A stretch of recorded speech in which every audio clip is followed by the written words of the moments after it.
নমস্কার, জয় শ্রী গণেশ। স্বাগতম আপনাদের প্রত্যেককে। আজকে মূলত আমরা যে রাশিটিকে নিয়ে আলোচনা করব, রাশিটি নিশ্চিতভাবেই মেষ রাশি এবং আলোচনার একটা বিষয়বস্তু তো থাকে।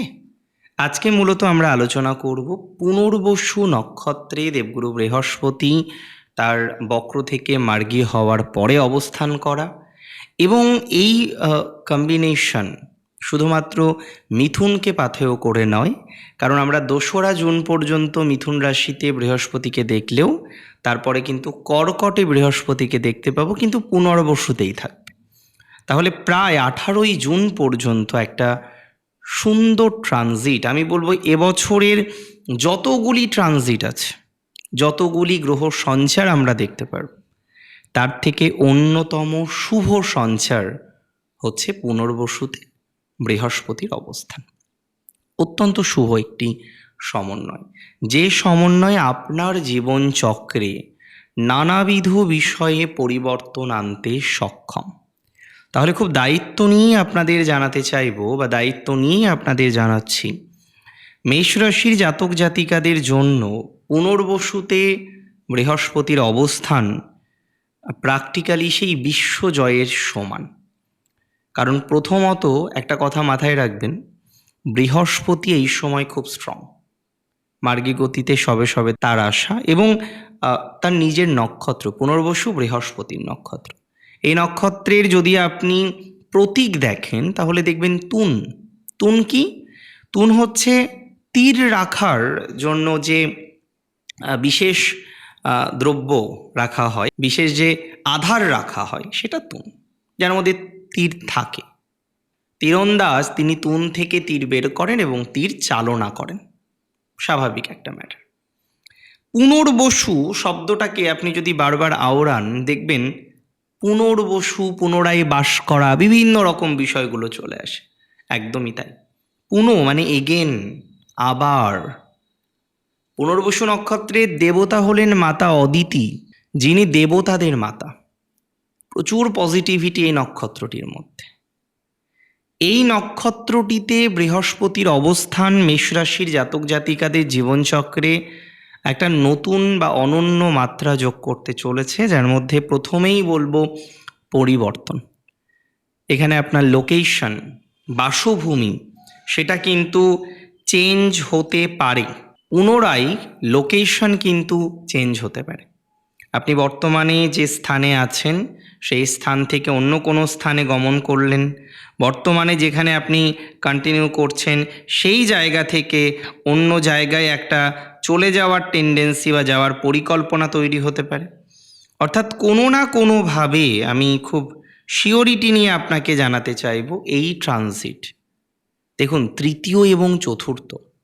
তৃতীয় হচ্ছে চতুর্থের দ্বাদশ, চতুর্থ হচ্ছে আমার বাড়ি।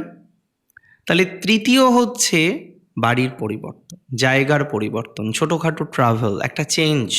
থার্ড হাউস কিন্তু চেঞ্জের জন্য খুব ইম্পর্ট্যান্ট একটা হাউস, কমিউনিকেট করা থার্ড হাউস। তাহলে থার্ড হাউসে তো থাকছে বৃহস্পতি। হ্যাঁ, তারপরে তিনি চতুর্থে যাবেন ২রা জুন, দ্যাটস ভেরি ট্রু। তাহলে ২রা জুন পর্যন্ত যে ট্রানজিট আমরা পাচ্ছি, সেই ট্রানজিটে আপনার গৃহ পরিবর্তনে যোগ আছে। চেঞ্জ অফ লোকেশনের সম্ভাবনাটা আমরা লক্ষ্য করতে পারি। তাহলে গৃহ পরিবর্তন হবে, চেঞ্জ অফ লোকেশন আমরা দেখতে পারবো। অনেকে চাকরি সূত্রে কিছু পরিবর্তনের জায়গা জীবনচক্রে আসতে পারে। অর্থাৎ একটা চেঞ্জ আসবে, একটা পরিবর্তন আসবে, এটা নিয়ে কিন্তু কোনো রকম ডাউট নেই। একটা চেঞ্জ আসবে, একটা পরিবর্তন আসবে, একটা পরিবর্তনের সম্ভাবনা আমরা প্র্যাকটিক্যালি লক্ষ্য করতে পারব, এটা নিয়ে কিন্তু কোনো সন্দেহ নেই। তবে একটা কথা আমি খুব দায়িত্ব নিয়ে আপনাদের বলতে চাই, এই ট্রানজিট শেষের দিকে মানে জুনের থেকে আপনার নিজস্ব বাড়ির পজিটিভিটি নিয়ে আসবে। গৃহযোগ অনেকের ক্ষেত্রে শুরু হচ্ছে, অনেকে নতুন গৃহ তৈরি করতে চলেছেন বা নির্মাণ করতে চলেছেন। এই সঞ্চারকে যদি প্রপারলি ভাবি না আমরা, এটা কিন্তু বিশ্বজয়ের সঞ্চার। চতুর্থে যখনই বৃহস্পতি যাবে, হংস পঞ্চমহাপুরুষ যোগ মেষ রাশির তৈরি হবে। দ্বিতীয়ত, বৃহস্পতি কোণাধিপতি হয়ে কেন্দ্রে অবস্থান করবে, তার মানে এখানে কিন্তু রাজযোগ তৈরি করবে। তাহলে এই সঞ্চারকে হেলায় হারানো যায় না, এই সঞ্চারকে কিন্তু হেলায় হারানো যাবে না। হেলায় হারানোর মতো ট্রানজিট এটা কিন্তু নয়। আলটিমেটলি এই সঞ্চার আমাদেরকে হেল্প করবে গ্রো করার জন্য, এই সঞ্চার আমাদের যথেষ্ট পরিমাণে সহযোগিতা করবে, মেষ রাশির ক্ষেত্রে করবে। চতুর্থে বৃহস্পতি, তৃতীয় বৃহস্পতি, একটা সাপোর্ট সিস্টেম এটা কিন্তু তৈরি হতে চলছে। এডুকেশনে মেষ রাশির প্রভূত উন্নতি যোগ, বিভিন্ন রকম এডুকেশন রিলেটেড বিষয়ে মেষ রাশি অনেক বেশি গ্রো করতে পারবেন। এডুকেশনাল একটা ডেভেলপমেন্ট আমরা মেষ রাশির ক্ষেত্রে কিন্তু প্র্যাকটিক্যালি দেখতে পারবো। এডুকেশনাল একটা সাপোর্ট আমরা মেষ রাশির ক্ষেত্রে দেখতে পারবো। নতুন কিছু লার্নিংয়ের প্রবণতা দেখতে পারবো। এবং যারা একাডেমিক লাইনে আছেন, those who are connected with academic ones, যারা একাডেমিক লাইনে আছেন বা একাডেমিক লাইনকে কন্টিনিউ করার একটা প্রচেষ্টা করছেন, তারা কিন্তু বিস্তর পজিটিভিটি লাভ করতে চলেছে। তাহলে একাডেমিক লাইনে অগ্রগতির সম্ভাবনাটা আমরা কিন্তু লক্ষ্য করতে পারবো। মেষ রাশির মধ্যে ইভেন একাডেমিক প্রফেশনে যাওয়ার টেন্ডেন্সিটা বাড়তে পারে। মেনি অফ ইউ তারা কিন্তু একাডেমিক প্রফেশনকে সিলেক্ট করতে চলেছেন। অনেকেই আপনাদের মধ্যে দেখা যাবে যে না, গ্র্যাজুয়েশন করলাম, মাস্টার করলাম, রিসার্চ করলাম বা R&D রিসার্চ অ্যান্ড ডেভেলপমেন্টে গেলাম, এটার প্রবণতা বাড়বে। তবে লাইফে স্টেবিলিটি, স্থায়িত্ব সবার দরকার। We all need stability in our life. তাহলে আজকে যে সমস্ত জাতক বা জাতিকারা তারা লাইফে স্টেবিলিটি চাইছেন, দোজ হু নিড দ্যাট, যে না লাইফে একটা স্থায়িত্ব আসবে বা আসার দরকার, যারা একটা স্থায়িত্ব চাইছেন তারা স্থায়িত্ব পাবেন। এটা নিয়ে কোনো রকম ডাউট নেই, কোনো রকম সন্দেহের অবকাশ নেই। স্থায়িত্বের কম্বিনেশন পাবেন। আমি খুব দায়িত্ব নিয়ে বলছি তো, ফ্ল্যাট নিয়ে, বাড়ি নিয়ে যদি সত্যিই কোনো প্রবলেমের মধ্যে ফেঁসে থাকেন, সেই প্রবলেম আপনার নিশ্চিতভাবেই সমাধান হবে বা সমাধান হওয়ার যোগ আছে। একটা কথা মাথায় রাখতে হবে, 2026 এই ট্রানজিট একটা হিস্টোরিক্যাল ট্রানজিট, একটা লং টাইম ট্রানজিট, যার একটা লং টাইম ইফেক্ট আপনি পেতে চলেছেন বা আপনি পাবেন, এটা নিয়ে আমার কোনো সন্দেহ নেই, কোনো রকম সন্দেহের অবকাশ নেই, কোনো রকম সন্দেহের জায়গা নেই।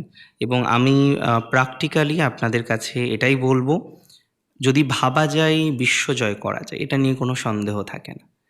অ্যান্ড এখানে আপনাদের এত সুন্দর একটা ট্রানজিট, যেখানে যোগাযোগ বাড়বে, কমিউনিকেশন স্কিল বাড়বে, বিভিন্ন মানুষকে কানেক্ট করতে পারবেন, পুনরায় নতুন নতুন ভাবনা চিন্তাগুলো আসবে, একটা ব্লেসিং আপনি পাবেন। এই জায়গাটা নিয়ে কিন্তু কোনো রকম আমার ডাউট নেই।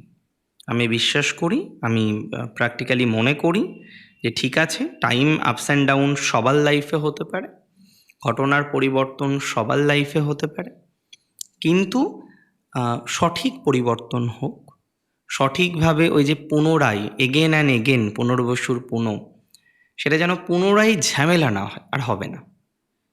আপনি এখন থেকে টার্গেট রাখুন 18ই জুন পর্যন্ত। আমি বলবো শুধু মেষ নয়, প্রায় ম্যাক্সিমাম রাশির জন্য ভালো ট্রানজিট। কারণ এই সময়ে অনেক আশা পূরণ হবে, অনেকের চাকরির ক্ষেত্রে দেখবেন আশা পূরণ হবে, অনেকের কর্মজীবনের ক্ষেত্রে দেখবেন ঈশ্বরের অসীম কৃপাতে আশা পূরণ হবে। চাকরি বা ইত্যাদি ইত্যাদি বিষয়ে ডেভেলপমেন্ট হওয়ার মতো যে ক্যাপাসিটি, সেটি কিন্তু আসার সম্ভাবনা রয়েছে। এবং অনেকের এডুকেশনের হিস্টোরিক্যাল পরিবর্তন, এতদিন একরকমভাবে ভেবেছিলেন এডুকেশনটাকে, হঠাৎ করেই তার কৃপায় দেখবেন এডুকেশনের ক্ষেত্রে একটা বড় পরিবর্তন। অনেকের স্বপ্ন সাকার হতে পারে, পূরণ হতে পারে। দীর্ঘদিন ধরে স্বপ্ন দেখেছেন, পূরণ হয়নি, পরিকল্পনা করেছেন, পূরণ হয়নি, এরকম কিছু স্বপ্ন পূরণের জায়গা আমরা কিন্তু এবার জন্মছক অনুসারে দেখতে পারবো।